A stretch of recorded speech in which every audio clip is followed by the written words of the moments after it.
Buenos días, esta es mi 42ª presentación, bienvenidos. Desde la 20ª presentación hemos estado peleándonos contra la teoría de la analogía del cerebro como un computador, es decir, que la memoria se guarda en conexiones neuronales y que entre más memoria tenemos más inteligencia. Ese es el esquema básico de ellos.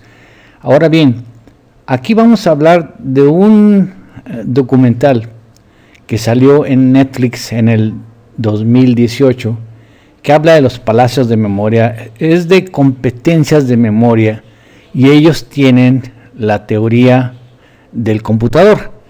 Dice el que presenta la serie: hemos descubierto una memoria que hace 15 años no sabíamos que existía. Están descubriendo el agua hervida. La memoria se sabe hace mucho tiempo que es enorme y que hay que controlarla más que usarla. Entonces dice, y esa reserva de memoria es espléndida y garantiza un feliz futuro a la humanidad. Aquí las teorías se vuelven clave, porque nosotros estamos diciendo que la memoria es absoluta, que el genio idiota tiene una memoria absoluta por el simple hecho de que la percepción es revestida por el arquetipo. Eso dice la teoría de Locke. Entonces, la memoria es nociva, la memoria tiene que controlarse, es más necesario olvidar que recordar. Claro, tampoco en los extremos. Necesitamos recordar las cosas importantes para la vida diaria y olvidar las cosas que no nos sirven para la vida diaria, si es que tenemos que tener una vida equilibrada. Entonces aquí nuestra teoría se vuelve importantísimo para oponerse a la teoría del computador, porque según la teoría de Locke, las ideas complejas son la salida del automatismo y la fabricación de una idea por asociación de distintas ideas y al fin lograr una asociación que sea una asociación no automática. Cuando tenemos un niño que maneja un celular antes de que pueda hilvanar un lenguaje coherente, no estamos viendo una gente que va a ser muy inteligente. Estamos viendo a una gente que va a ser profundamente estúpida, porque el lenguaje coherente es lo que le va a dar las ideas complejas.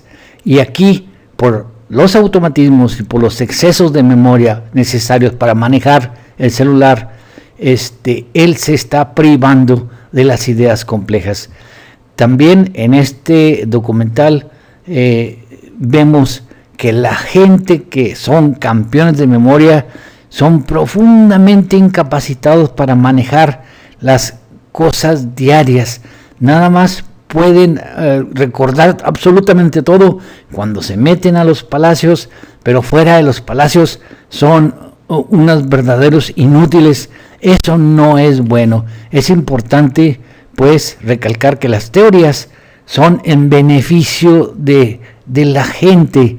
No se trata de teorías nada más académicas, sin ninguna importancia, nada más por el simple hecho de poner una teoría distinta. Dedico esta presentación y las que me queden, si acaso tengo más, a mi hermano menor Alejandro, fallecido prematuramente.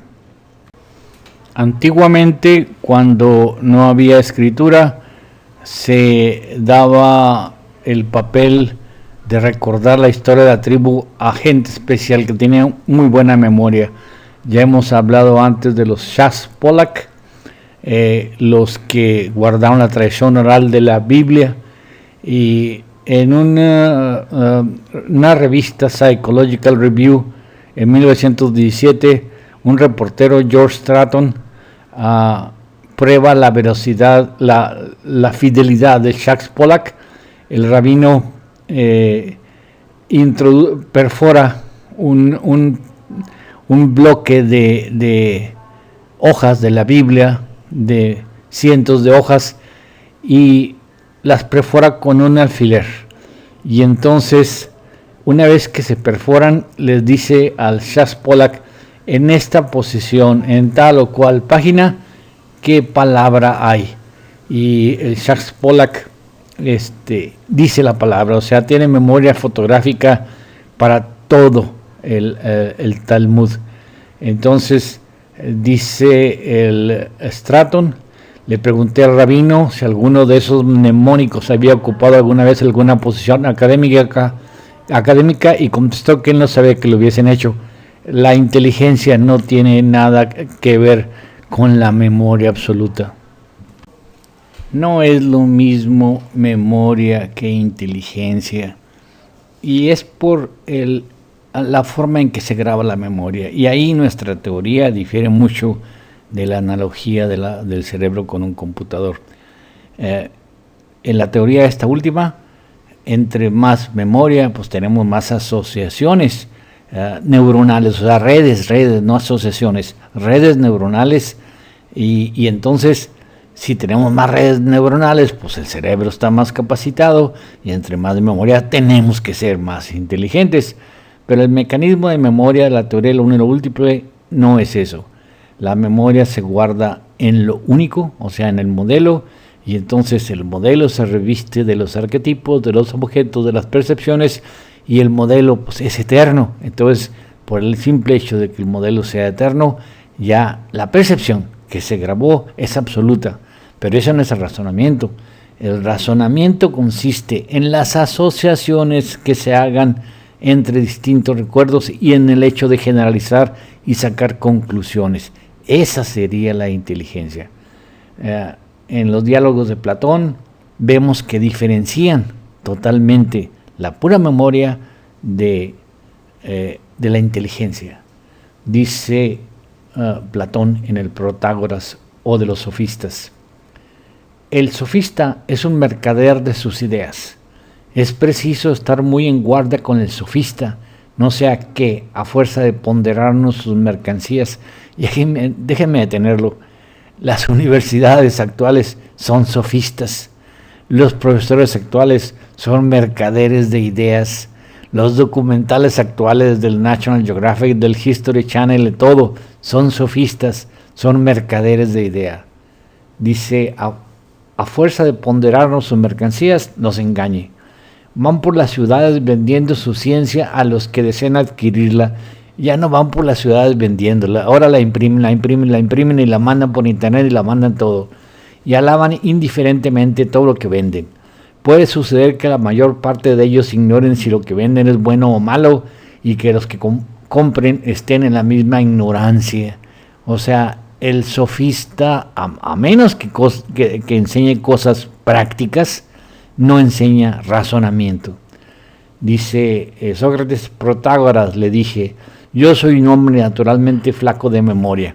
Protágoras decía que él conocía el método de Simónides y que podía memorizar un montón de cosas. Y cuando alguno me dice largos discursos, pierdo el hilo.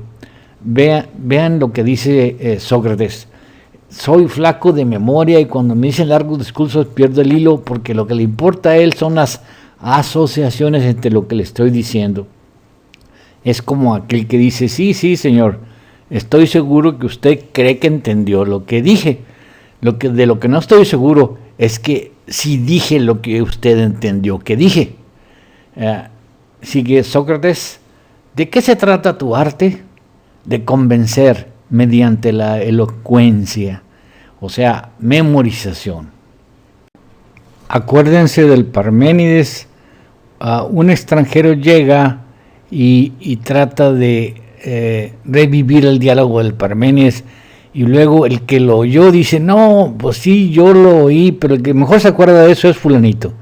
Entonces van con fulanito, y ya él sí lo recuerda bien y lo empieza a platicar, pero ya en el diálogo le piden a Parménides que lo repita, que él sea el contendiente contra el que va a hacer el diálogo.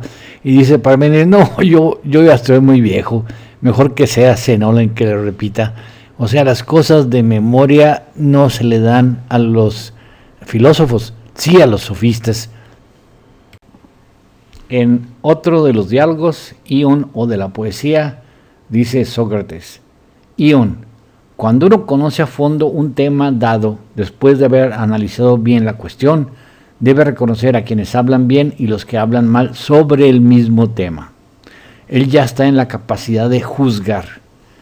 Contesta Ion: ¿quieres decir que cuando se me habla de algún otro poeta no puedo fijar mi atención y no puedo decir nada que valga la pena y actúo como dormido? Y, por el contrario, cuando se me cita a Homero, despierto en el acto, presto la mayor atención y las ideas se me vienen profusamente. Yo, entre todos que citan a Homero, soy el que hablo de él, y todos convienen en eso. En cambio, no puedo citar a nadie más ni comparar. Esa es la elocuencia de Ion. No tiene nada que ver con la inteligencia, pura memoria. Los métodos de mnemotecnia que se llaman fabricar palacios de la memoria fueron enseñados hace mucho. Simónides de Ceos se dice que estaba en un banquete. Los griegos eran gente muy culta, entonces les gustaba invitar a banquetes, o lo pagaban, a gente que pudiera recitar poemas. No había mucho entretenimiento entonces, y la gente que recitaba cosas elegantes, pergaminos de otros, obras de otros, era bien vista y bien pagada. Se dice que Simónides estaba en una fiesta a la cual atendió para recitar y no le quisieron pagar, se salió. En ese momento se cae el techo y sepulta a todos. Los cadáveres son irreconocibles, pero Simónides, con su mnemotecnia, identifica los cuerpos según la posición que estaban cuando se cayó el techo. Alguien que conocía la mnemotecnia, pero que tenía una mala opinión de ella, fue Agustín de Hipona, después de Cristo. Fíjense una frase de él: la mente solo es consciente cuando duda. O sea, la pura memoria no nos hace conscientes. La conciencia es una asociación que nos hace ver lo que estamos haciendo y nos hace ver si lo que estamos haciendo es bueno o malo. La vida de Agustín es completamente la vida de un autómata que recobra la conciencia. La conciencia no es darse cuenta de sí, es comparar su propia vida, su propio acto, su propia acción que está haciendo y darse cuenta si eso es bueno o malo. Entonces Agustín llevó una vida disipada de joven, pero de adulto se hace religioso, y entonces en sus confesiones confiesa que su vida fue disipada hasta que conoció la verdad, y en ese momento cobra conciencia cuando duda de lo que hizo, juzga lo que hizo y juzga lo que está haciendo. Sí, como dice Sócrates, pensar es hablar, darse cuenta de sí es nomás decir que me estoy dando cuenta de mí mismo, es hablar de mí mismo, y yo soy esto, yo me acuerdo esto, yo hago esto, yo hice esto, etc. En el budismo, el darse cuenta empieza con la destrucción del yo, la destrucción del pensamiento, y es entonces cuando uno se da cuenta del mundo. Pero Agustín era un académico. Sus confesiones, publicadas en el 401, dicen sobre la memoria. Tiene un capítulo completo sobre la memoria. Entonces, varios capítulos. Traspasando mi naturaleza, llego a los anchos espacios y a los vastos palacios de la memoria. Grande es el poder de la memoria. Es un santuario vasto y sin límites. ¿Quién ha llegado hasta su fondo? Y este poder es de mi espíritu, pertenece a mi naturaleza, ni yo mismo puedo comprender lo que soy. De modo que el espíritu es demasiado estrecho para entenderse a sí mismo. Pero entonces, ¿dónde está lo que es mío y yo no puedo entender? estará fuera de mí y no en mí mismo. Todas estas frases las saca de Sócrates, y todas estas frases van a resolverse con John Locke. O sea, las ideas simples se graban en el eidos. Por lo tanto, las ideas simples son indelebles, porque el eidos tiene varias cualidades que ya hemos revisado. No tiene espacio ni tiempo, por lo tanto no es eterno. Entonces las ideas simples están guardadas en el eidos y ahí son indelebles. Tanto ideas simples adquiridas como ideas simples innatas. O sea, las innatas son revestimientos de los arquetipos y las adquiridas son percepciones que empiezan a sustituir a los revestimientos normales, pero que también son percepciones que pueden representar las reflexiones, o sea, las cosas producidas por el habla, equivalentes a una percepción y son recordables en completo, sin que ese recuerdo signifique inteligencia. Lo he hecho en planos, lo he hecho en fórmulas matemáticas, en un pizarrón que pueda ser observable la deducción. Es idea simple, no implica inteligencia para nada. Ya hemos visto eso en otras diapositivas. Este esquema está desde la tercera presentación, ha sufrido ligeras modificaciones, pero aún resiste hasta ahorita, la 42ª. Miren, a ver si notan la diferencia entre las ideas simples y las complejas. Dice Locke, la mente solo contiene ideas y toda idea es una percepción. Entonces, toda idea simple, pasiva, que no provoca fatiga, es una percepción y se divide en innata y adquiridas. Son percepciones que se pueden heredar si la percepción se realiza o el acto se realiza durante suficientes generaciones. Entonces, ahí está la diferencia entre innatas y adquiridas, que no es diferencia, o sea, son percepciones y pueden ser heredables, las reales, pero las fantásticas son provocadas por el habla y no son heredables. Lo curioso es que las fantásticas son reflexiones, operaciones mentales simples capaces de equivaler a una percepción. Entonces, no es en sí mismo una fórmula matemática, un grabado en un plano para diseñar un avión. Es una percepción y por lo tanto es una idea simple. No es indeleble, porque dice lo que no se puede separar las ideas innatas de las adquiridas. Las dos son iguales, porque las dos son recubrimientos de los arquetipos. Las innatas, el recubrimiento normal, y las adquiridas son otro recubrimiento basado en arquetipos y también son indelebles. En cambio, las ideas complejas, activas, que causan fatiga, no son percepciones. Esa es la diferencia. Una percepción, dice Locke, es indivisible. Entonces, porque es una interpretación. Entonces, una vez que se realiza la percepción, es indivisible. Mientras que las ideas complejas son combinaciones de percepciones, pero fuera de los programas automáticos. Esas combinaciones no están al alcance de todos y mucha gente no logra hacer esas combinaciones. Son las abstracciones. O sea, es una diferencia fundamental. Unas son indivisibles, las simples, y por lo tanto automáticas, y por lo tanto indelebles, y las otras no, son abstracciones, son combinaciones que no toda la gente está al alcance de hacerlas. Yo sé que a los lectores no les gustan las letritas, pero creo que es fundamental establecer la diferencia entre las ideas simples y las complejas. Entonces, yo creo que estas tres diapositivas nos lo van a mostrar. Dice Locke: la idea es el objeto del pensamiento. Todas las ideas provienen de dos fuentes, o de la sensación o de la reflexión. A toda operación mental le puede ser aplicado el nombre de percepción.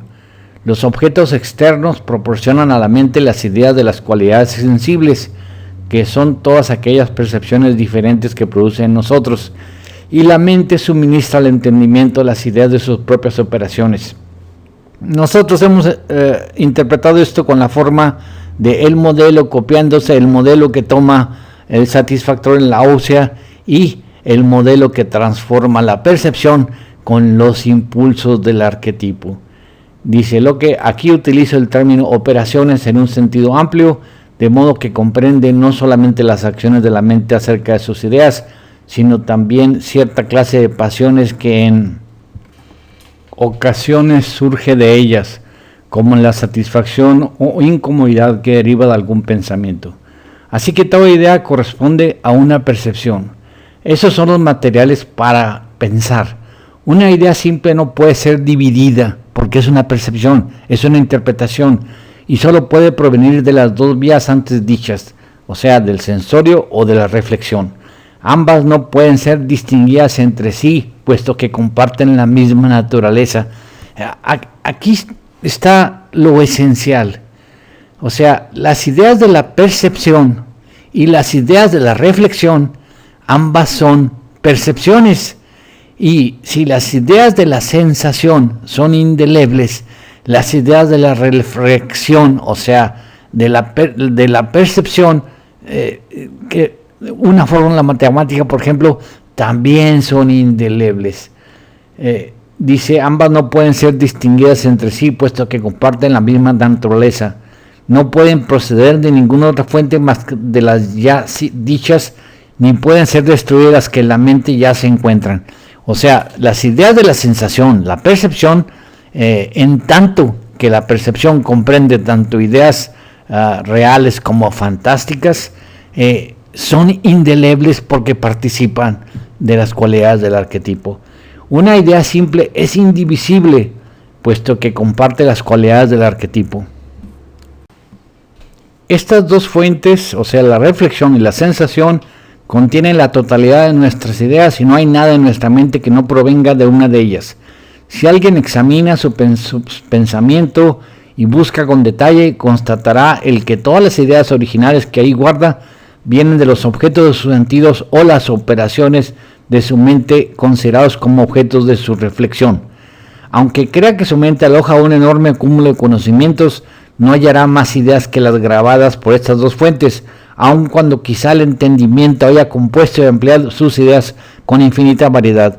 Las ideas complejas es el entendimiento cuando ha compuesto y ampliado las ideas con infinita variedad, pero las ideas complejas no comparten las cualidades de las simples. Primero, son olvidables. Lo vemos en los pacientes con Alzheimer. No olvidan las percepciones. Las ideas simples no se olvidan, pero sí se olvidan las ideas complejas, las combinaciones, y de repente empiezan a actuar incoherentemente. Pero vean la gran diferencia. Una idea fantástica y toda la memoria producida por el habla es fantástica, está dentro de los automatismos, mientras que las abstracciones están fuera de los automatismos. Este otro esquema también le hemos presentado mucho desde la tercera de mis trabajos. Es la diferencia entre el animal, el genio idiota y la persona normal. El animal tiene memoria absoluta. ¿Por qué? Porque es un programa que se copia. La unicidad del programa se refleja en la multiplicidad de la copia. El modelo se copia, los arquetipos representan a la percepción viene cuando el programa está listo, así que es un automatismo. Ahora bien, el hombre tiene el habla introduce ideas fantásticas, pero mientras esas ideas fantásticas sean automatismos, o sea, estén ligadas a la memoria absoluta y sean automatismos, entonces son ideas simples. El habla solo puede llegar a la abstracción cuando el habla misma se sale fuera de los automatismos. Por eso dice Sócrates, calma, espérate, no puedo seguirte. O sea, el seguir a una persona en lo que está diciendo es entender todo lo que la persona dice y actuar en automático. Casi todo, el 99% de la gente habla en automático, y cuando el resto le está escuchando, puede seguirlo fácilmente si lo sigue por automatismo. Pero si el tipo está diciendo una cosa que no queda con la lógica del que escucha, es cuando le dice: espérate, soy flaco de memoria y necesito entenderte. Las salidas del automatismo es la única posibilidad que se tiene para poder lograr ideas complejas o abstracciones. Esta es una de mis diapositivas favoritas. En ella, Charlie, de 2.5 Men, trata de explicarle algo a su sobrino Jack. Jack todavía es un jovencito. Entonces le habla acerca de que la vida no es nada más estar tocando guitarra, sino tener responsabilidades para poner, grabar, ganar comida, comprar hamburguesas, pizzas, etc. Cuando se va, Jack dice: lo único que oí es bla bla bla bla bla pizza, bla bla bla bla bla hamburguesa, bla bla bla comida. Es como el diálogo de Ion o la elocuencia. Dice Ion: cuando me hablan de algo que no sé, actúo como dormido. Y realmente se duermen. Pobrecita de mi señora. Cuando le hablo de mis teorías, yo veo literalmente cuando pierde el hilo y se duerme, casi podría roncar. Y apenas le hablan, dice Ion, ahora ya no es mi señora, es Ion, apenas me hablan de algo que sé, todo se me avitacha, me despierto inmediatamente y las ideas me surgen profusamente. O sea, el habla se ha vuelto un automatismo. Nos hablan de algo que sabemos y automáticamente respondemos lo que sabemos responder automáticamente. Pero cuando nos hablan de cosas que no sabemos, por más lógicas que sean, nada más oímos bla bla bla bla bla bla bla y actuamos, como dice Ion, como dormidos. Dice Locke: el estímulo no es suficiente. Se necesita que la mente esté preparada para que se dé la percepción. O sea, la percepción de un estímulo, por ejemplo, vamos a poner ahí donde está la palabra objeto, la percepción se da cuando ese objeto es buscado por el programa en la laguna de instintos que se está moviendo. El objeto es tomado como el satisfactor de esa etapa del programa, y entonces el objeto es tomado como una idea. La idea ya es una percepción, o sea, el objeto es revestido por el arquetipo, ya se da la percepción, y la percepción puede mover la cadena de automatismos. Pasa al siguiente. El habla es una cosa curiosa. El habla es un invento humano, y el habla sustituye al automatismo en que se basaba el mecanismo de participación. O sea, el habla, uno se pregunta y la cadena se mueve y las memorias se obtienen en base al habla, sin que realmente exista una cadena normal donde el objeto es percibido por el programa y luego se mueve hacia el eidos, donde se da la percepción, y así maneja la memoria de forma anormal. Ya lo de arriba ya lo hemos dicho muchas veces: si toda idea es una percepción, entonces toda percepción participa de las cualidades de la idea, del eidos. Por eso se vuelve indeleble. Con este esquema en mente, volvamos a revisar el IO o de la poesía, el diálogo de Sócrates, y la diapositiva de Charlie Sheen con su sobrino Jack.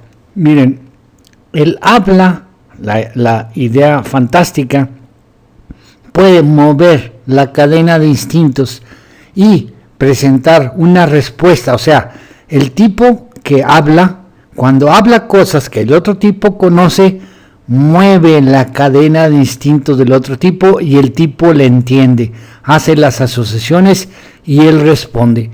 Si él habla la idea fantástica, no despierta ninguna asociación, ninguna idea, ninguna percepción del que recibe, el tipo no mueve su cadena y se queda como dormido. Esta diapositiva la he presentado desde el principio.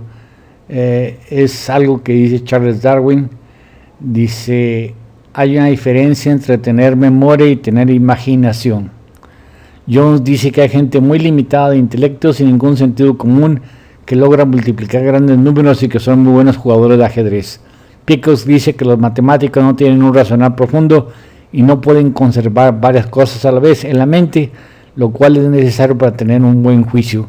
El juicio es saber lo que está bien y lo que está mal y salirse del automatismo. Aquí está el documental de Netflix del 2018 de que hablamos al principio de la presentación, y de los problemas que tenía para meter todo lo que hayan para poder encajonar eso dentro de la teoría de la memoria, de las trazas neuronales, de que estamos descubriendo una capacidad enorme de memoria y de que y revisan 4 campeones.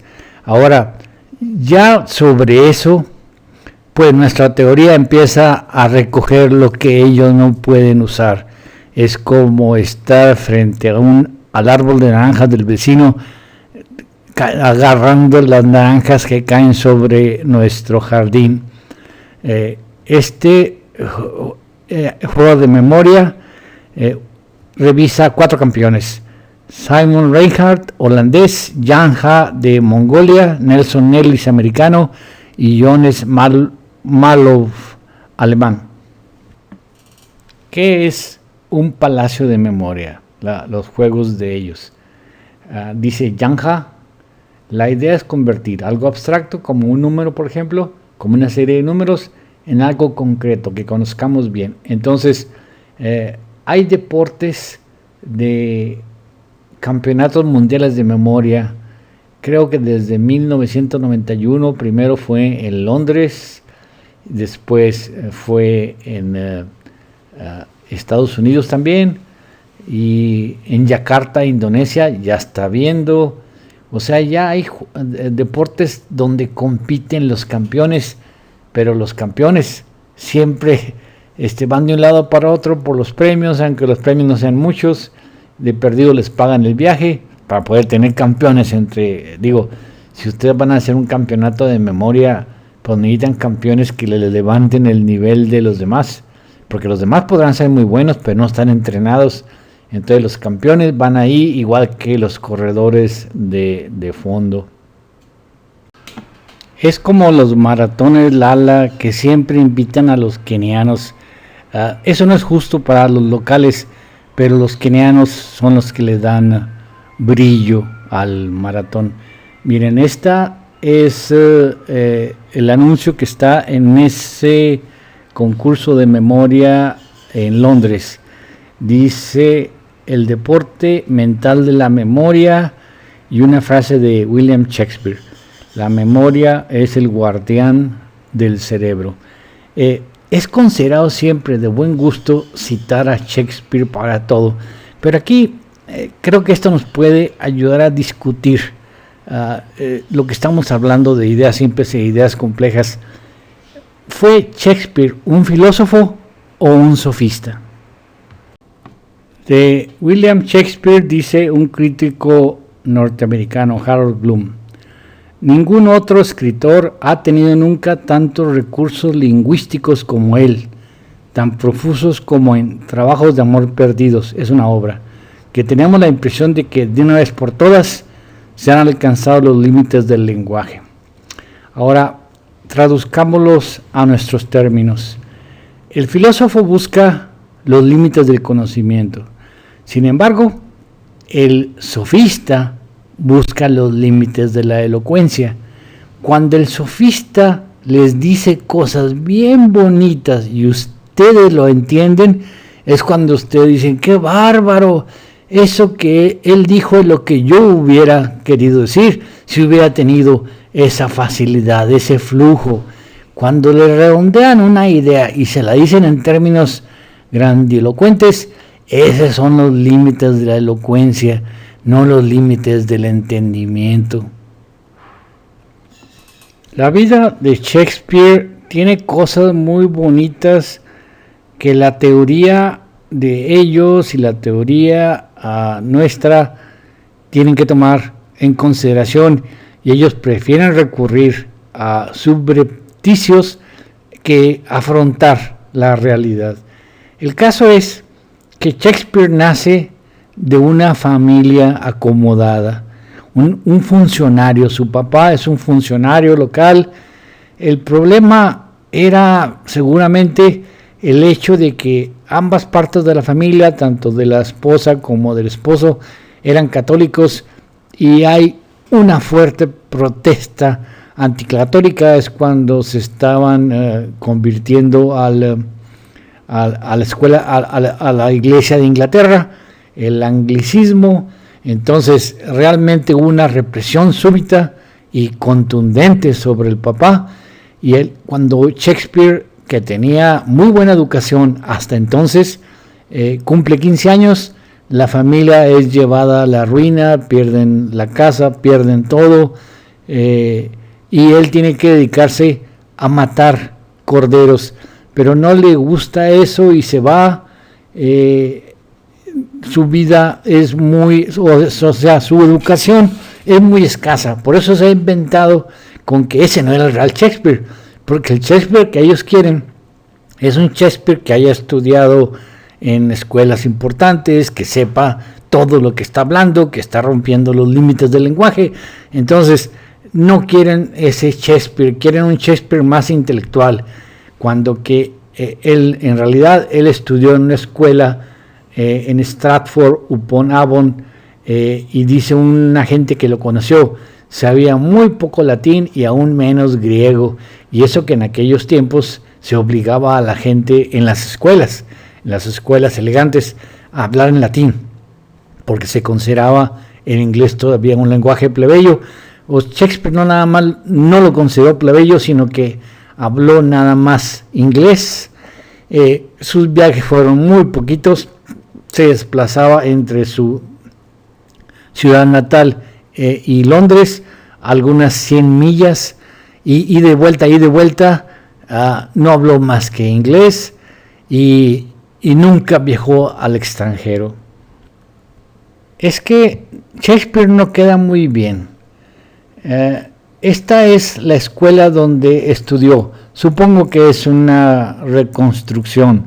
Entonces, nada más estudió de los 8 a los 15 o a esa edad y para afuera, y nunca fue fluente en aquel tiempo.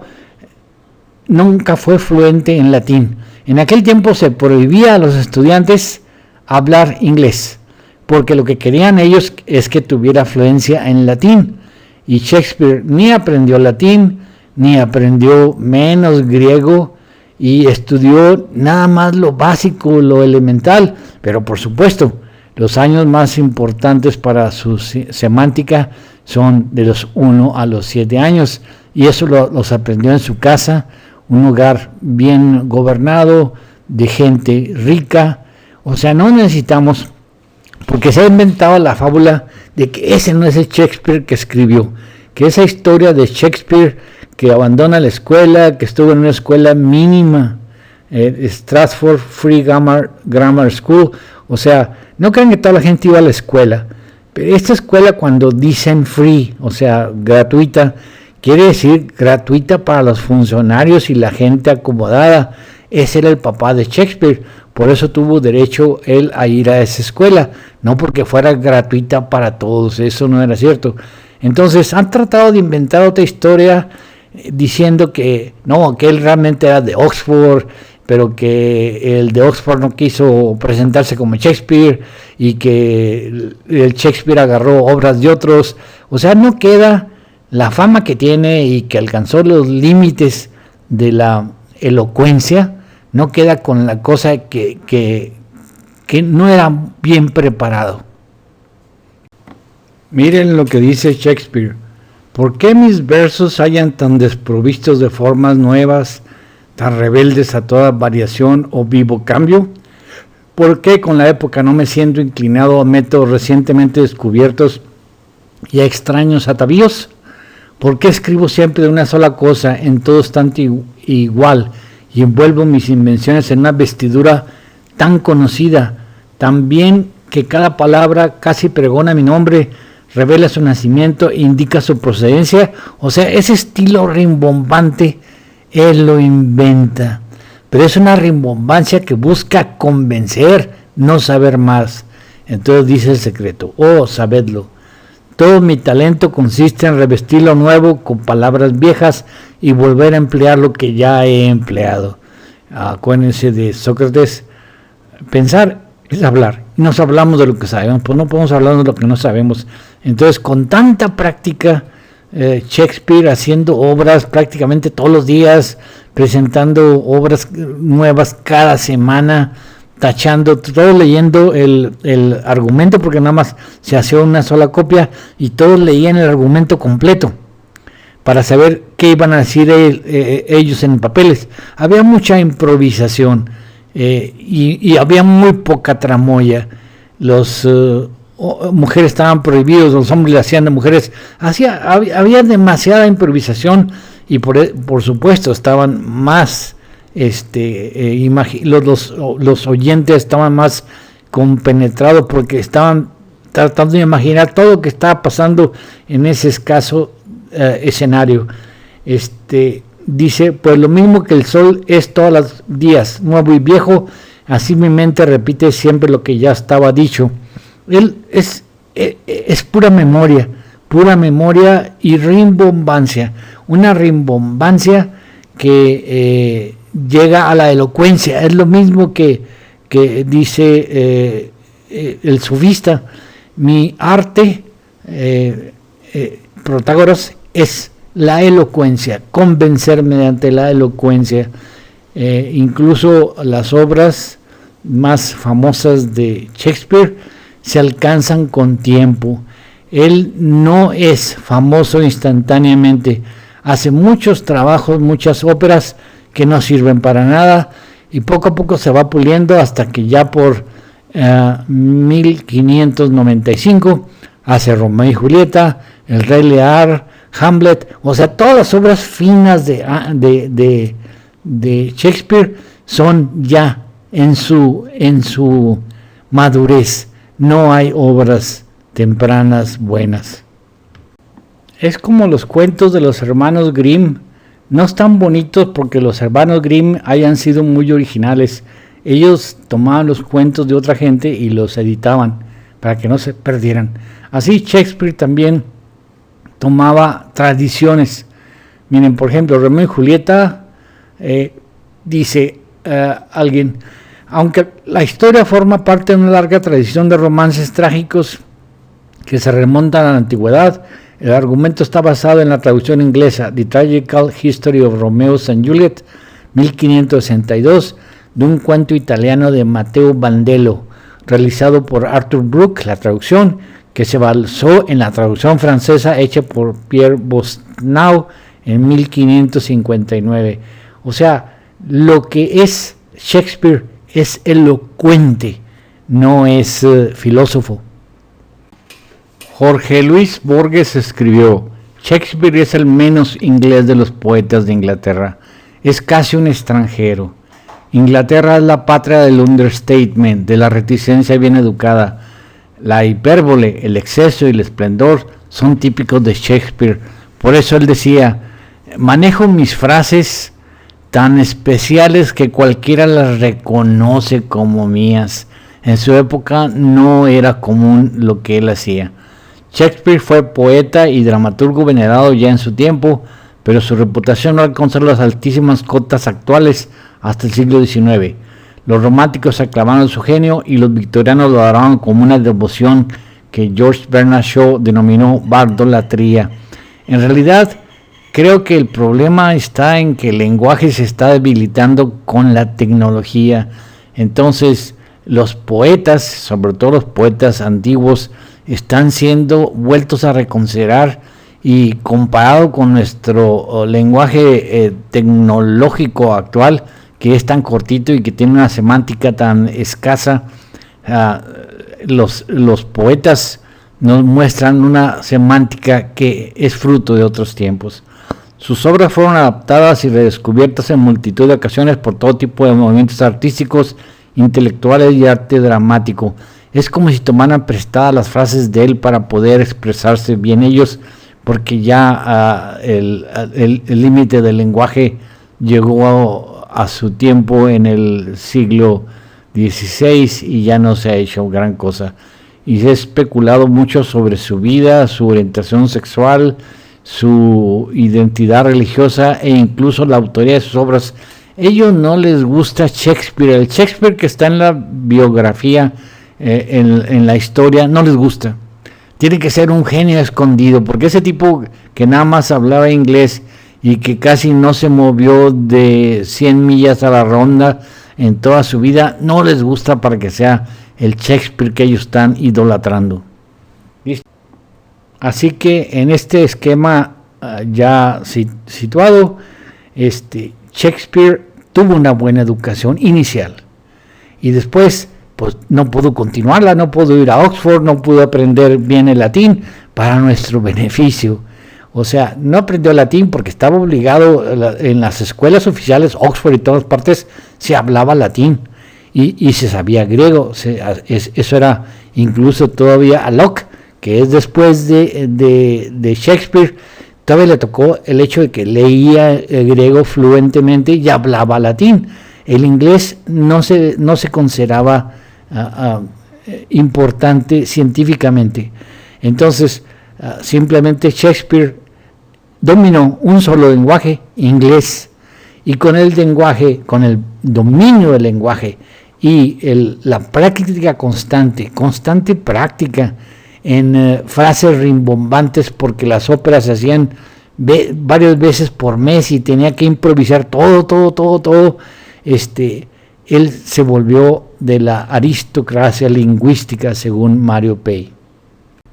Pero notemos una cosa, Shakespeare, cuando estaba en un teatro feo, el Globo, donde de cuando en cuando iba la reina Isabel a verlo, no era exactamente de la aristocracia.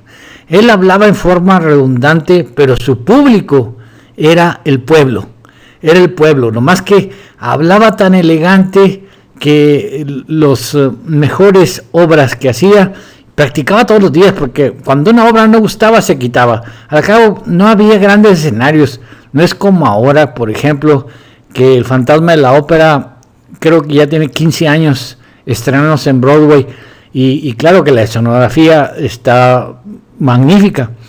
Antes no había escenografía, no había nada, entonces si la obra no pegaba, le cambiaban un diálogo y todos leían el mismo papel, o sea, los actores estaban enterados de todo el argumento, porque Shakespeare nada más hacía una sola copia y le comentaban, no, esta frase está muy bonita y esta frase no la quite y esta frase quítela, y la obra se volvía a editar hasta que salía perfecta.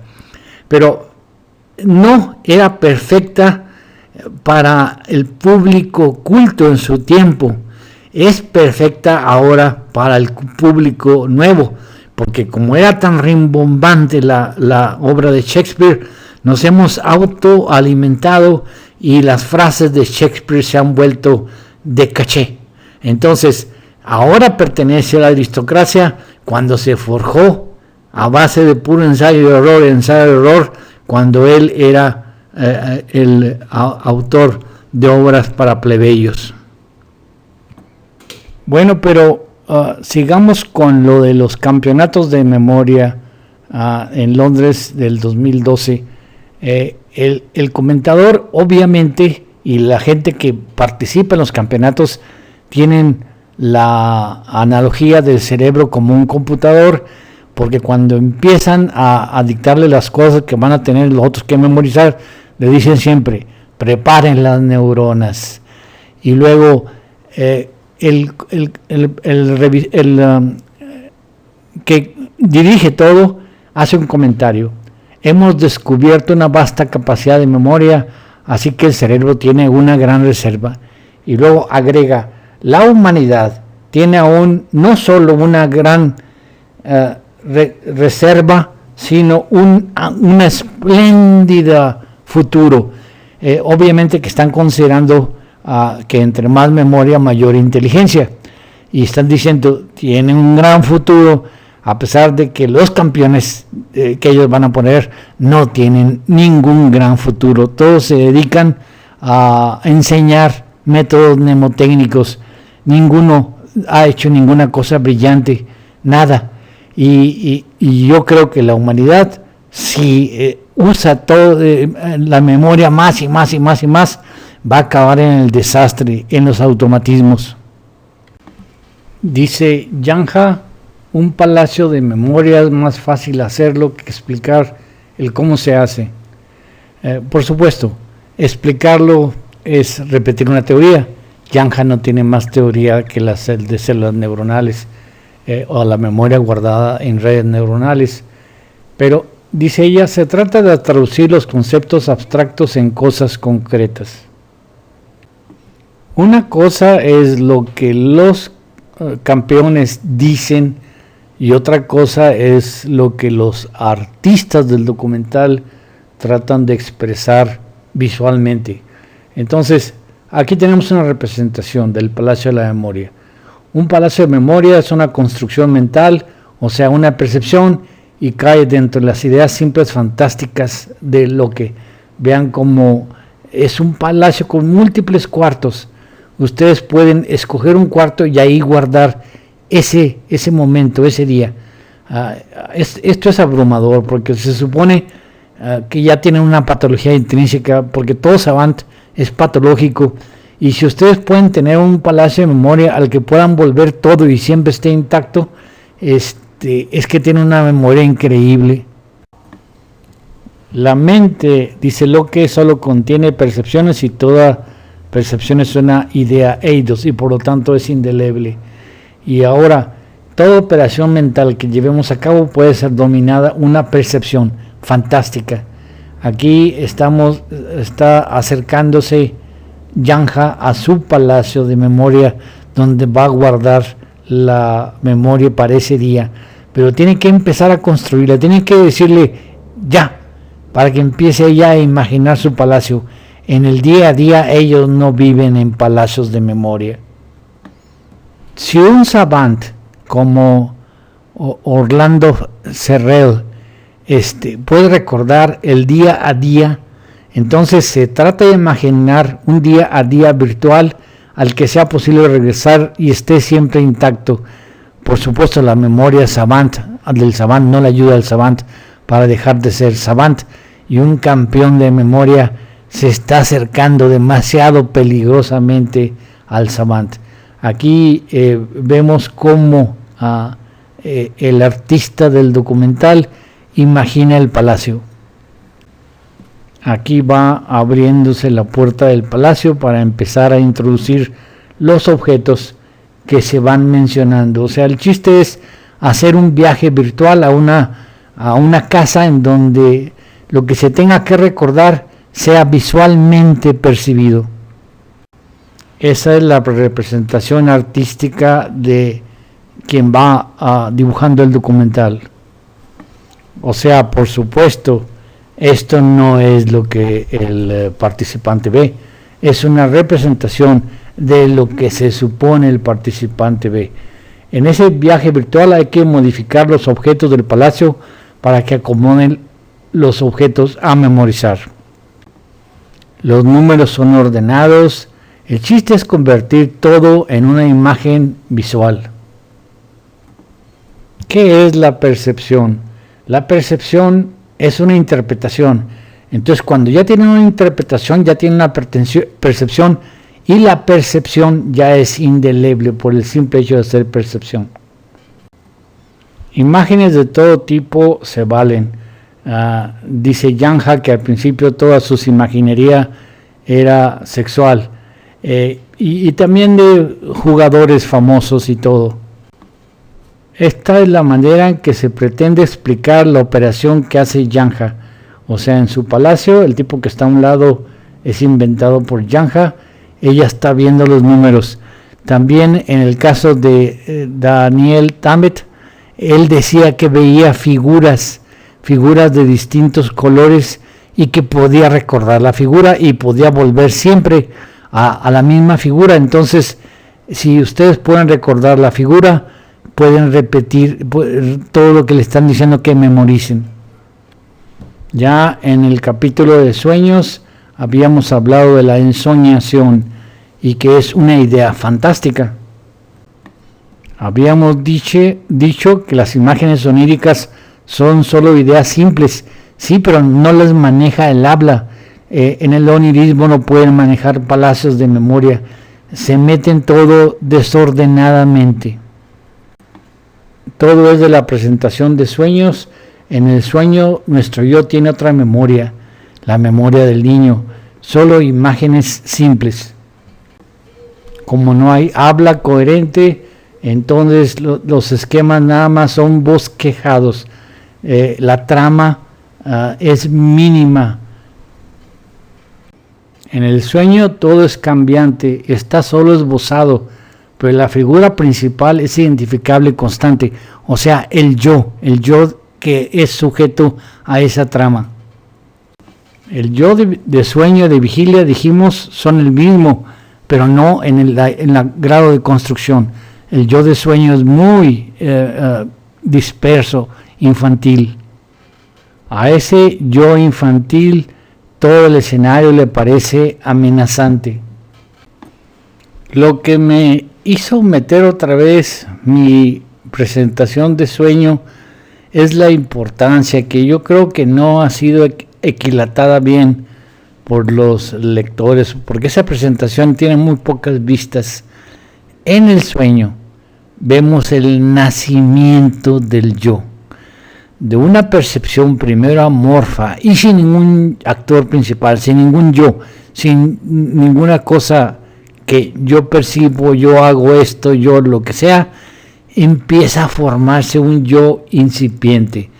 Los temas recurrentes del sueño son los actos que ya se han vuelto característicamente nuestros, pero todavía no nos situamos.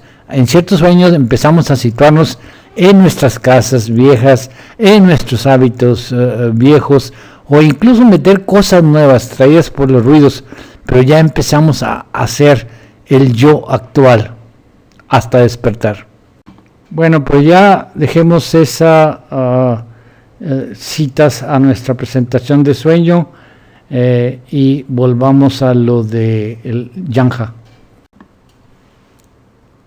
Dice Janja, eso es muy bueno para aprender idiomas, como dije, pero no para mantener relaciones con otra gente.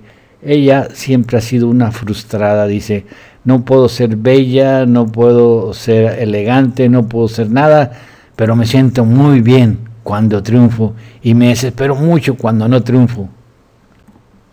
Aquí vemos al alemán Reinhardt, dice, repite los números que oye, y dice él, tiendo a no usar imágenes fuera de lo común. O sea, está tratando de hacer eso, pero repite. Acuérdense de la frase de Bergson, oír es repetir nosotros mismos para que algo nos suene dentro, para poder traer recuerdos. Perdón, Reinhardt es holandés, este es el alemán. Él hace también lo mismo. Dice, hablo con la pared y eso parece funcionar bien. O sea, él es un discapacitado, tiene distrofia muscular progresiva, anda en silla de ruedas, pero dice, eso no afecta el cerebro y lo estoy usando muy bien. Y siempre fui competitivo y ahora pues la única competencia que puedo hacer ya no es atlética, sino mental. Dice el que está en esa competencia en Londres, con estos experimentos estamos tratando de demostrar que la capacidad del cerebro humano es más grande que lo que pensaba cualquiera de los psicólogos de la memoria de hace 15 años. Bueno, Los psicólogos de la memoria de hace 2000 ya lo sabían. Continúa, hace 15 años.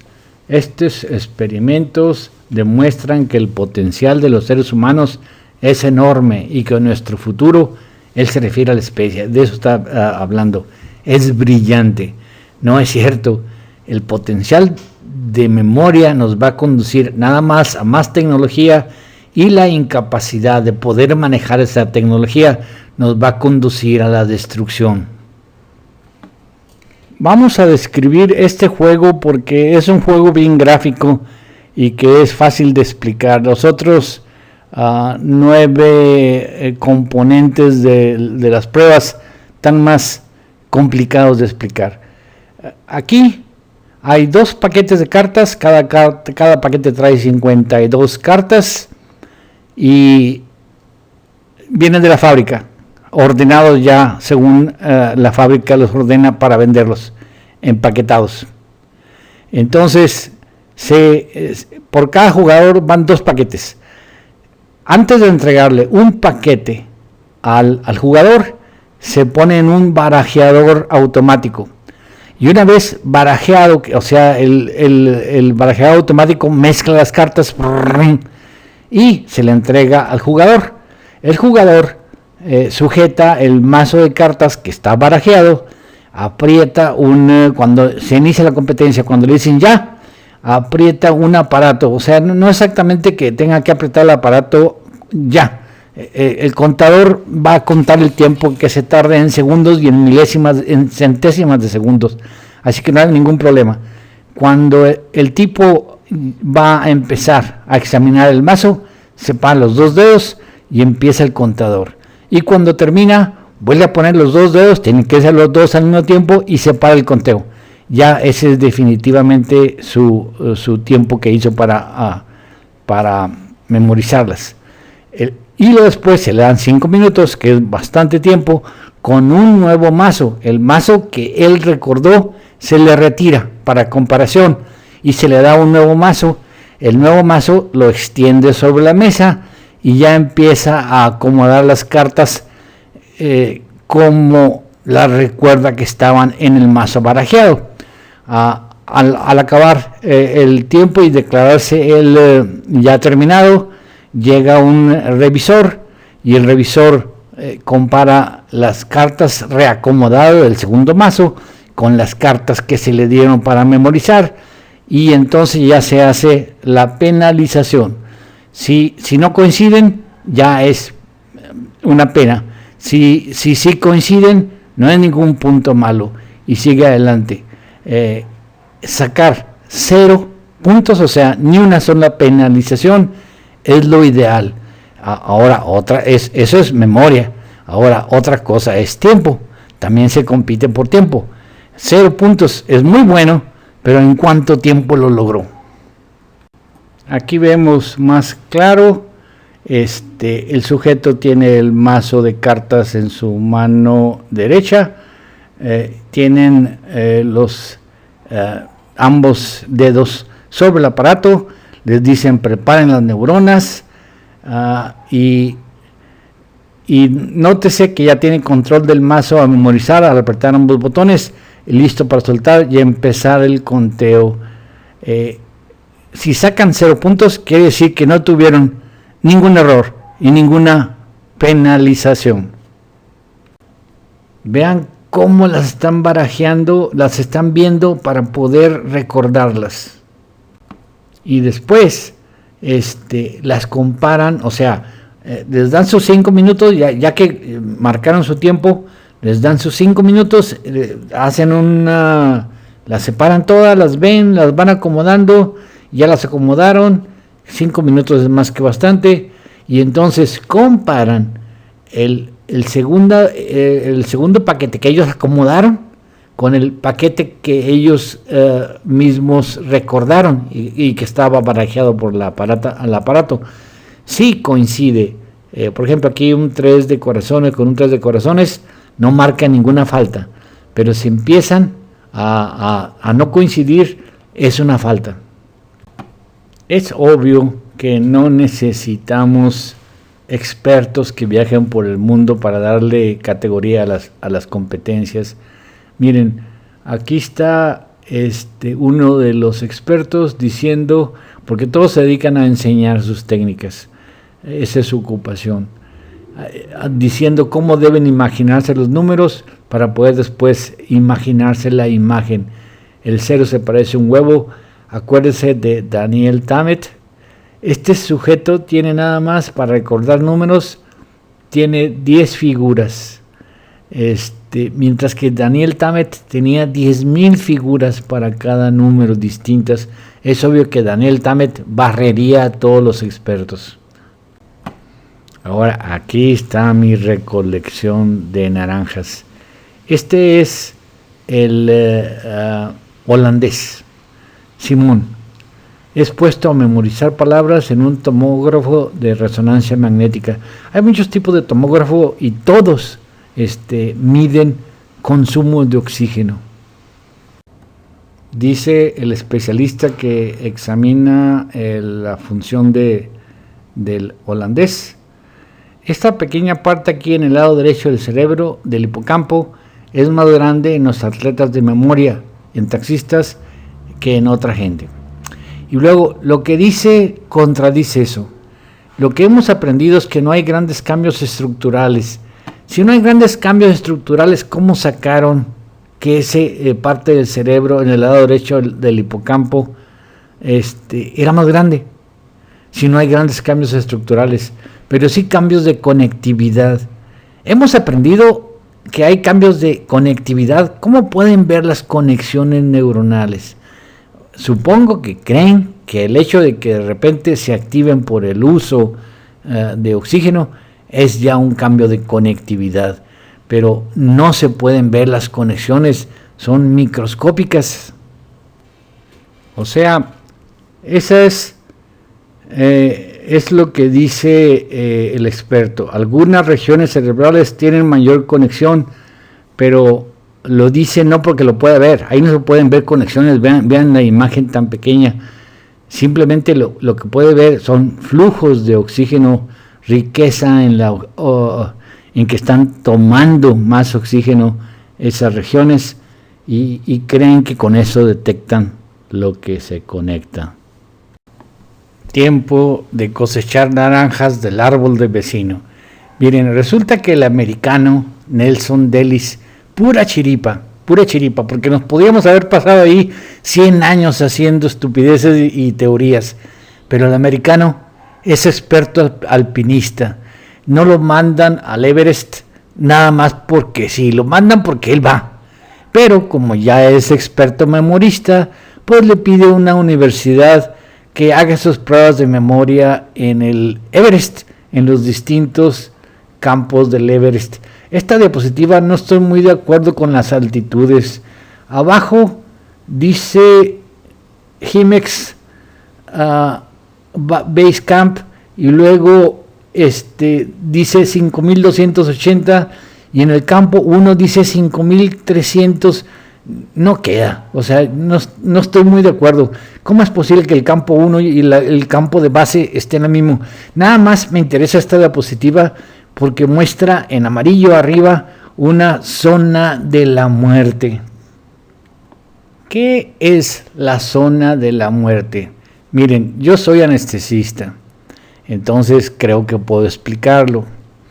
Lo que importa del cerebro es que reciba oxígeno. Eso sí sabemos que necesita recibir oxígeno. Sin oxígeno no funcionan nuestras mitocondrias y se acaba todo tipo de proceso de Krebs. Eso sí, necesitamos recibir oxígeno. Entonces, hay muchos mecanismos que influyen en que el cerebro reciba oxígeno. Por ejemplo, la presión parcial de oxígeno afuera. A nivel del mar hay 760 y en el Everest hay muy poquito. Y luego, aparte de la presión parcial, influye el transporte. El transporte es la cantidad de hemoglobina que hay, eritrocitos y hemoglobina que hay en el torrente. Aparte, está los latidos cardíacos. Entre más se mueva el corazón, más se nutre el cerebro con oxígeno. Y la respiración, entre más rápida se haga la respiración, también se aporta más oxígeno, aunque la presión parcial externa sea baja. Así que hay muchos factores que influyen en un montañista recibiendo oxígeno, muchos factores. De tal manera que un montañista puede fracturarse antes de llegar al campamento base o aguantar hasta el Everest aún sin oxígeno suplementario, dependiendo de su condición física. Pero a partir de los 8,000 metros, que le llaman zona de la muerte, ya todos los mecanismos se rompieron. No hay ningún mecanismo que funcione y aparentemente en esa área ya ningún mecanismo de respiración profunda, más latido, riqueza de hemoglobina, riqueza de hematíes, etcétera, ningún mecanismo ya funciona permanentemente. Nadie puede estar ahí permanentemente. O sea, como dicen, en la zona de la muerte ya vale sorbete cuál mecanismo estén ustedes utilizando para compensar, ya todos marchan en la zona de la muerte y el cuerpo está muriendo. Su única posibilidad es llegar a la cima del Everest, ahí están los metros más grandes en rojo, y bajar rápido. Ahí no hay nadie que pueda durar más de, ¿qué serán? 24 horas. Ha habido casos extremos de 24 horas, pero son casos muy raros y es casi imposible sobrevivir ahí después de ese tiempo. Para nuestra suerte, uno de los campeones de memoria que están en el documental también es un alpinista. No es exactamente que el documental haya puesto a este tipo a subir el Everest, sino que él se accede a hacer las pruebas cuando él sube al Everest. Pero él ha subido a muchas montañas, tiene mucha práctica. Ahí dice, he subido a muchos montes de Norteamérica, de Sudamérica, Perú, Ecuador, de Europa, y ahora va a intentar el Everest y va a llevar sus técnicas de memorización a esa ascensión al Everest, pero él ya es un alpinista consumado. El Everest tiene dos campos bases, y el campo base para mí es campo 1. El campo base sur en Nepal, 5.364 metros, y el campo base norte en Tibet, 5.545. El americano Nelson Dellis está en campo base sur. Ahora el americano practica con sus cartas rápidas y se lleva su laptop, está en muy buenas condiciones, así que en todos los campamentos no esperemos en la cima. La cima no se hizo ninguna medición, pero hay 5 campos desde el campo base hasta el 5.º campo antes de asaltar la cima, y en todos los campos hizo sus pruebas cerebrales, y incluso él lo hace como recreación. Le explica su técnica a un nepalés, un Sherpa, que nada más dice ya, no creo que esté entendiendo nada, pero fíjense lo que dice el Nelson Dellis. Dice, yo practico, le está explicando al nepalés, que no entiende nada, practico todos los días. La primera vez de conteo rápido de cartas me llevó 30 minutos. Luego iba cada vez más rápido y ahora fue de 1 minuto. El récord de él es de 40 segundos abajo. Ahora empieza la subida. Este es Dellis, lo sabemos por el paquete que lleva atrás y la gorra. Es la misma gorra que tenía en la tienda. Empieza la subida. Está dejando el campo base. O sea, que estamos hablando que el Dellis en el campo base a 5.364 metros con fríos de bajo cero, 17 grados bajo cero, hace 1 minuto en el campo base del conteo de cartas. Va a repetir la prueba en todos los campamentos hasta el 5. Dice, traje conmigo muchos equipos de prueba cerebrales, me los dio un grupo de investigación en la Universidad de Washington. Miren, el DELIS es tan riguroso para la prueba como lo fue en Estados Unidos o durante las competencias. Ahí vemos el marcador en el cual debe apretar ambas manos. Claro que sujeta las cartas con la otra mano, ese es uno de los trucos. Se le exige que ambas manos estén puestas antes de empezar. Cuando retire ambas, empieza el conteo, y después, cuando vuelva a poner ambas manos, cesa el conteo. Entonces, es tan riguroso como lo fue en cualquiera de las competencias. Dice él que él repitió todo en todos los ascensos, o sea, ya tenía práctica en hacer ese conteo, aparte de otras pruebas. Dice él, como la prueba Stroop, en donde tienes que recordar y combinar los colores, no importa lo que diga la palabra, y más pruebas de memoria. Aquí está él haciendo las pruebas, vean cómo es el truco, o sea, va a empezar, entonces ya tiene las barajas en la mano para poner los dos dedos, y entonces cuando se separen los dedos empieza el conteo. Ella no tiene que andar buscando las barajas, ya tiene las barajas donde las va a encontrar y empezar a memorizar. En ese momento, dice, cuando sube el Everest, no dice la fecha, mi límite era 40 segundos con un mazo. O sea, acordemos que en la base hizo 1 minuto, pero su récord era de 40 segundos con un mazo abajo, en la casa, en las competencias, descansado, tranquilo. Hizo el minuto en la base del campo a 5.300 y tantos metros y con temperaturas de tantos bajo cero. En ese viaje, dice, llegué a los 30 segundos, no estoy inventando, por eso dejé la grabación. En ese viaje llegué a los 30 segundos, o sea, Nelson Delis rompió su propio récord en condiciones de hipoxia, en condiciones de temperaturas de 20 bajo ceros, hasta incluso el campamento 5, antes de lanzarse a la zona de la muerte. Batió su récord 10 segundos, o sea, estamos hablando de un tipo con los dedos ateridos por el frío, porque tiene que memorizar las cartas con los dedos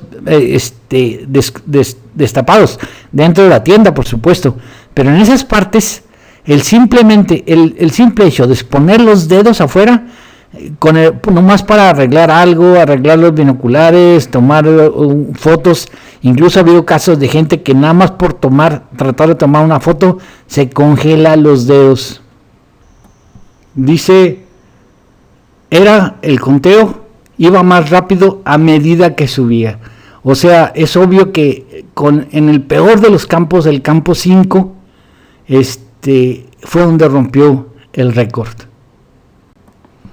Y dice, lo que parece increíblemente, le pusieron muy, nada más para achicarle. Recordemos que la edición también corre a cargo de un traductor. Entonces el traductor traduce en sus propias palabras, y cuando las cosas le parecen increíble, mejor le modera un poco o hasta le cambia. Dice, contradictorio. Uno piensa, así lo dice la teoría, recordemos lo que dice Sócrates, pensar es hablar, y hablamos de lo que sabemos, o sea, lo que pensamos es lo que sabemos que dice la teoría, que a menos oxígeno, peor rendimiento del cerebro. Eso si la memoria dependiese de hacer conexiones neuronales y la memoria estuviese en las áreas que más consumen oxígeno, cuando se hacen experimentos de memoria bajo un aparato de tomógrafo o tomógrafo computarizado. Ahora vamos a ver una discrepancia entre la traducción y lo que está diciendo el montañista. Miren, esta diapositiva y la que sigue están pegadas. Entonces, la traducción en español abajo esta es la traducción que está y la escena que sigue es lo que sí dice. Sin embargo, no son idénticas al inglés. En español dice, pero por alguna razón, estas técnicas. Ahora, en inglés dice, but for some reason, these techniques, which are strong as hell. O sea, está diciendo que son tan fuertes como el infierno. Eso no lo pone en la traducción en español. En inglés sigue diciendo, and which are so sticky. Sticky es persistir, o sea que son persistentes las pruebas. Endure es durar, consistentes. Y to persevere, o sea, perseverar. Podríamos traducir and which are so sticky, son específicas y confiables. Y sin embargo, en español le ponen y son muy complicadas. En lugar de traducir que son fuertes, específicas y confiables, le puso son muy complicadas. Recordemos que el traductor también tiene que hacer su propia interpretación, entiende lo que quiere entender y después trata de explicarle a otros algo que también ellos entiendan, y como estas pruebas están contra la teoría, entonces más vale que la traducción en español sea dogmática, aunque el tipo haya dicho cosas que el editor del programa hubiera preferido que no lo dijera. Ahora hay un lapso sin palabras, el tipo está revisando sus cosas, miren, incluso ya tiene oxígeno, o sea, no podemos creer que estaba tan hipóxico. Supongo que ese es ya el quinto campamento. Generalmente guardan el oxígeno hasta lo último, no usarían oxígeno en el primer campamento, en el segundo, ni en el tercero. Tal vez si están en malas condiciones en el cuarto, y tal vez si están en malas condiciones en el quinto, para después guardar algo para el ascenso, para la zona de la muerte, y por supuesto en el pico no va a hacer pruebas. Entonces tiene que ser el quinto campamento con oxígeno y rompe su récord. Y lo vean, tiene las manos descubiertas y la temperatura debe estar abajo de 25 bajo cero, pero no dice nada y sigue revisando sus pruebas. Y sigue, necesita oxígeno, por supuesto. O sea, esto no quiere decir que esté hiperoxigenado, quiere decir que no aguanta sin oxígeno. Ahora vamos a mostrar el otro juego donde otro campeón saca. Miren, este es en Yakarta. Nuevo récord, 15 segundos, Reinhardt tuvo 24 y Delis tuvo 47. O sea, Delis como récord propio tuvo el mejor récord, pero claro que no era bajo competencia, en la cima del Everest. Eso es compatible con la idea de que se diagnosticó que hay áreas del hipocampo que por recibir más oxígeno, por consumir más oxígeno, deben ser los centros de memoria, cuando que esta persona que ya había sido examinada y todo en pruebas de memoria, rompió su propio récord y ya no lo volvió a romper abajo, o sea, no lo rompió por mayores capacidades, haberlo roto en el Everest porque pues, ya estaba muy entrenado, no, baja y pierde otra vez a los 40 y tantos, 47 aquí. El nuevo récord mundial, Alex Mullen, un americano. O sea, él rompió su propio récord en la cima del Himalaya y no volvió a repetir ese récord. Y dice, creo que la memoria es una de las cosas que debemos entender mejor. En inglés dice, no solo de una manera científica, o sea, no solo debemos entenderla o que los científicos la entiendan, sino también en la vida real, en una manera aplicable. Más o menos se tradujo bien. O sea, definitivamente no está contento con las teorías de la memoria de que la memoria se guarda en el cerebro y de que, por supuesto, la hipoxemia tiene que redundar en una pérdida de capacidad de la memoria.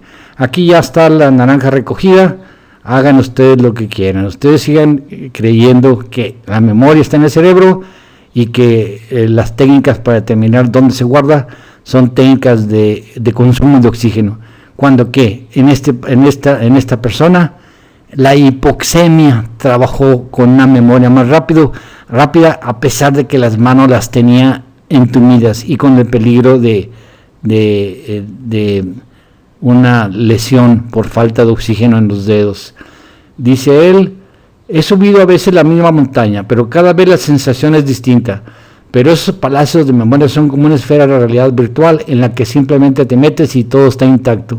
Memoria absoluta. Dice: con los palacios de memoria conservo todo en el viaje. Aquí vemos al director de la Academia Intelectual Mongola. Dice: entre más entrenamos la memoria, la mente se vuelve más precisa.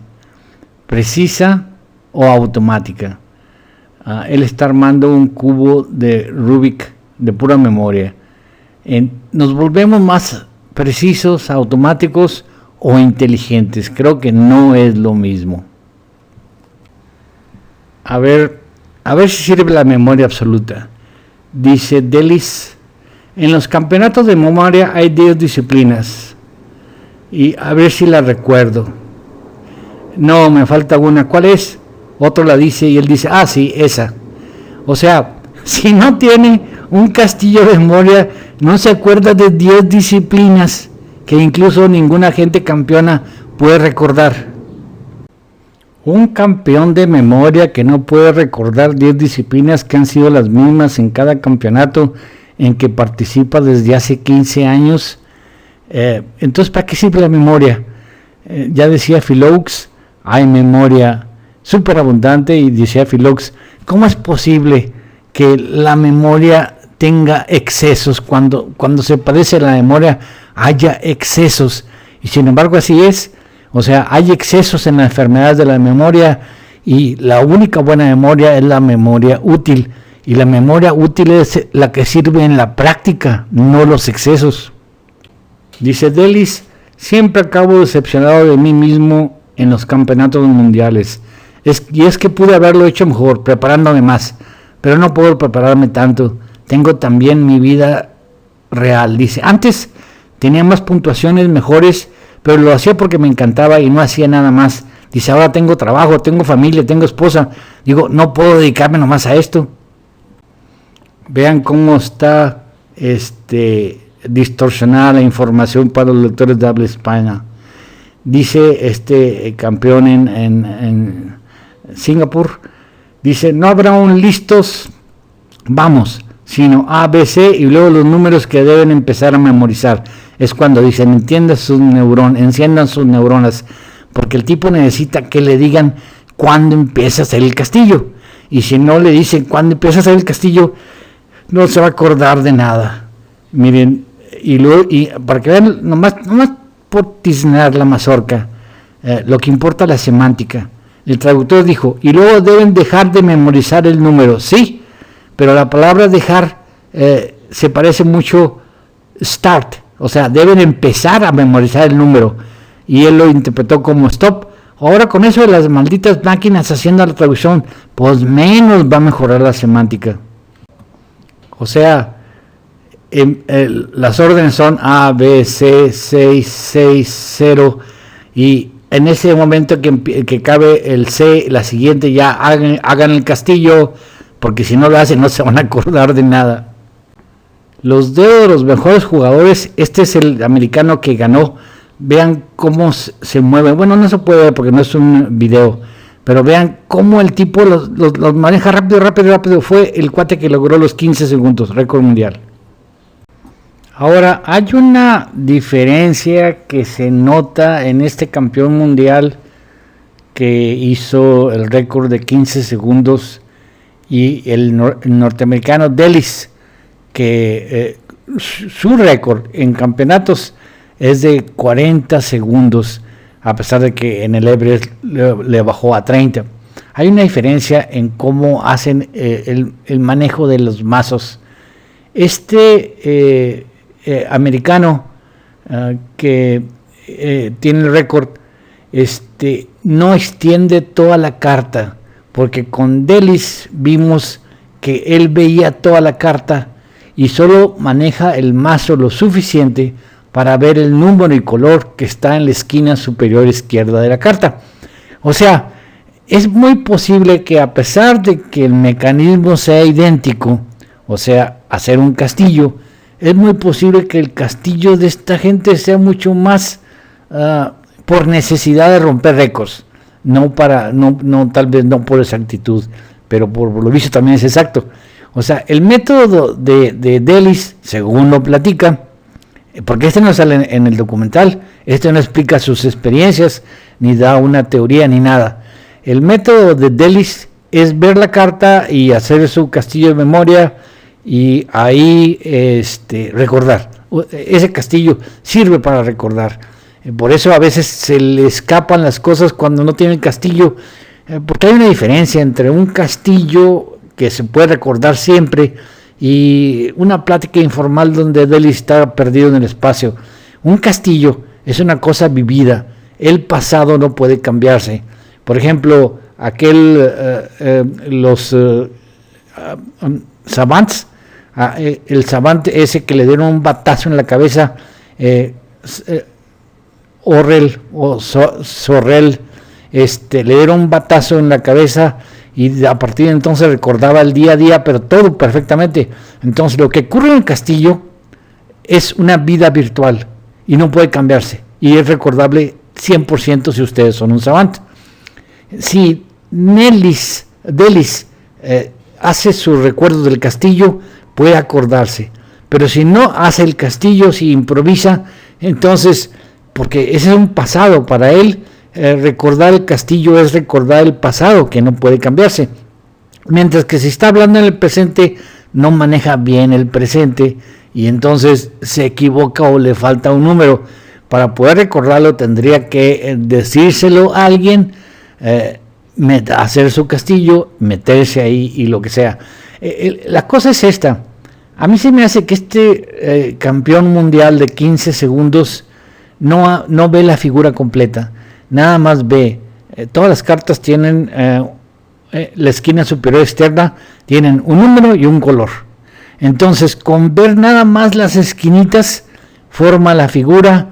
No tengo otra explicación más que los castillos de memoria, las ideas fantásticas de Locke, forma la figura y con eso puede recordar el mazo completo en menos tiempo que Delis.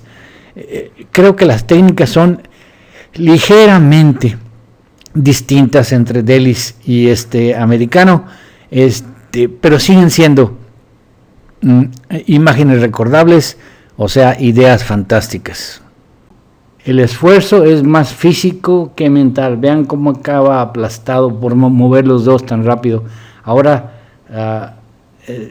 recuerden que el Delis rompió, 30 segundos, que fue su mejor récord en el Everest, con los dedos entumidos. Cuando Alex Mullen rompe su récord, Delis hace pues lo que siempre hacía, 40 y tantos, aquí 47. Dice el holandés: me parece increíble el que el cerebro logre producir nuestras impresiones, vida, imágenes y emociones, y todo basado en impulsos eléctricos y disparadores. No solo para reunirlos, o sea, los recuerdos, sino también para aferrarnos a ellos. O sea, definitivamente la teoría de las trazas neuronales no es una buena teoría para explicar que en 15 segundos se pueda memorizar un mazo, prácticamente dependiendo de la velocidad con que se puedan mover las cartas. En cambio, la teoría de Locke acerca de que el tiempo puede ser retrasado o alterado, o sea que el tiempo interno puede ser modificado. Entonces, el tiempo interno sí puede explicar que sea la velocidad del movimiento de los dedos lo que limite el aprendizaje de las cartas, puesto que el tiempo psíquico puede ser expandido. Lo que no puede ser expandido es el movimiento de los dedos. Entonces, mientras el tiempo psíquico pueda ser expandido, las cartas pueden ser memorizadas. Y dice, para mí es el milagro más grande del mundo. En la teoría de lo que no hay ningún milagro, no necesitamos milagros para explicar la memorización. Imaginemos que el fenómeno de ver la vida en un segundo, o sea, la expansión de tiempo psíquico, trabaja en los movimientos de cartas y listo. Ya la única límite es el movimiento de los dedos para poder ver, y ni siquiera exponen los campeones mundiales como el americano, el que hizo 15 segundos, ni siquiera ve la carta completa. O sea, hace un movimiento nada más para ver las esquinitas. Ahora, si ese movimiento rápido más para ver esquinitas puede hacer pasar sobre los dedos un mazo de 52 cartas, expandamos el tiempo psíquico, y el truco del campeón es precisamente que no tiene. La gente inexperta trata de ver carta por carta y fijarse en carta por carta, y el campeón nada más ve esquinitas. Si expandemos el tiempo psíquico, con eso tenemos una explicación. Y el límite es el barajeo de las cartas. Es más importante, como final de presentación, olvidar que recordar. La memoria tiene que tener límites, porque si no tuviera límites, todo sería una vida en un segundo y no tendríamos nada de tiempo para ocuparnos de nuestras cosas. Es como dice el cuate, se me olvidó una de las 10 y cosas que he hecho durante 15 años. ¿Qué será? O sea, el olvido es necesario para dejar la mente en paz. La memoria absoluta es muy perjudicial. Esta diapositiva ya la habíamos visto cuando revisamos el tema de las afasias. Ese libro de Philaux, Jean C. Claude Philaux, acerca de la memoria. Ya habíamos hecho notar esto. Philaux investiga la memoria completa, y cuando llega a las enfermedades de la memoria, está subrayado en azul, dice los delirios de la memoria. ¿Cuáles son los delirios de la memoria?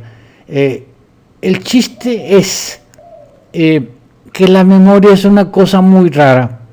Si suponemos que la memoria depende del cerebro, entonces el cerebro sería el órgano de la memoria. Si el órgano está lesionado, entonces siempre las capacidades del órgano bajan. En cambio, en la memoria vemos en las lesiones cerebrales que afectan a la memoria, vemos tanto pérdida de memoria, porque no se pueden recuperar los recuerdos, nunca se puede demostrar que se pierdan, y luego de repente vemos aumentos de memoria. Entonces, ningún órgano lesionado da aumentos de su función. Precisamente su función y su lesión consiste en que su función disminuye. Por pura lógica, la memoria no puede estar en el cerebro. Por eso Philaux las llama delirios, porque las lesiones cerebrales no conllevan una pérdida uniforme de memoria. A veces pueden ver exacerbaciones. Vean los delirios. La hiperamnesia, la vuelta a recuerdos en gran número, se produce de un modo desordenado y desadaptado. La ecmnesia, la alucinación del pasado. El pasado es tomado como presente. La paramnesia, ilusión de lo ya visto. El presente es tomado como si fuera el pasado, obviamente de un futuro previsible. Si vemos los delirios de la memoria, o sea, los problemas de la memoria, ¿de qué se trata? De trazas neuronales que son grabadas en forma instantánea, como dice el alemán, y que se graban ahí, que eso le parece un milagro, trazas neuronales que se graban, conexiones que se graban, o de un problema de tiempo. Si vemos los problemas de la memoria, parece ser que lo que está en la base de la memoria no es un problema fisiológico de conexiones, sino un problema de tiempo. Muchas gracias por su atención.